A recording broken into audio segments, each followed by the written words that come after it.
المعطيات اللي كنبشر بها الجمهور المغربي هو مول الطاقيه رقم 1 سكيتيوي، ومول الطاقيه رقم 2 ديال السطاموش الوطني في الشيري، هما الاوفر واحد الضل تعويض مول النيه.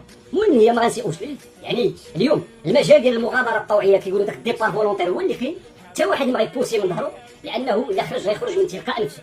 وكرر على واحد المعطيات اللي كنقولها لكم، السيد مرهق ذهنيا مرهق نفسيا، ونهار مورا نهار يتابع شي لغايه البارح تابع الكومينيكي اللي جا في الانفصال معاه، كيشوف ردود الافعال الركراكي كيقرا وكيتبع الفضاء الازرق.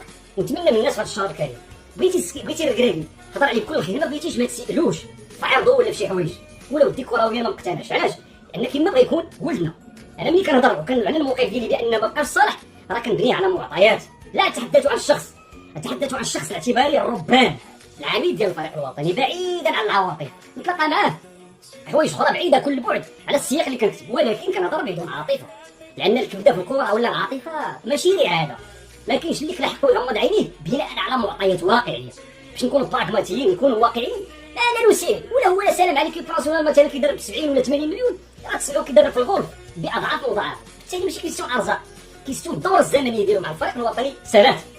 الى غايه البالغ ديال الامس رغم النفي فهو نفي لحظي، نفي مرحلي مرتبط براسطو بتلك الدقيقه، كما كيقولوا الدقيقه والساعه والثانيه تما مرتبط النفي. شي حاجه اخرى، واش كتوقعوا مفاجاه من العيار الثقيل في الاجتماع ديال المكتب الجامعي ويطلعوا لنا ويقولوا لنا الركراكي الصنع؟ واش كتوقعوا الاجتماع كله غينصب على الفريق الوطني وعلى الركراكي؟ راه غيهضروا على البيرو، بغينا ما يهضروا لنا الدفعات، بغينا الجامعه تعطينا الموقف ديالها من الاستئناف. هادو اللي جاو درنوا علينا في الفينال هنا، وهذا الشيء اللي وقع ديال باب تياو والكواليس والقجع، علاش ما مشاش لتنزانيا، والتكلفه ديال الكان وشحال كلفنا هذا الكان، وشنو هما الاشياء اللي استفدنا، واش غنضموا السيفوز ديال القجع كاس افريقيا السيدات. هاد السيد ضغط علينا وكيقول لك عندي التزام، وحنا كنقولوا طالبين التاجيل. واش غيبوسي غيفرض علينا فرضا باننا ننظموا هاد كاس افريقيا في بلادنا؟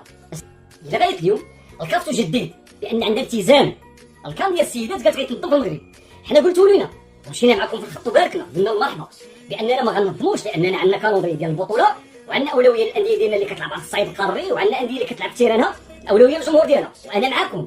زائد المعطى نتوما كتشوفوا السينيغال شنو داير على هادو ديالهم اللي تحاكموا محاكمه عادله، ما رحميناش ولاعبين واحد اللعب خبيث، عطيونا وتبادلوا. ما بغيتش ندخل في الديتاي وقلت مزيان.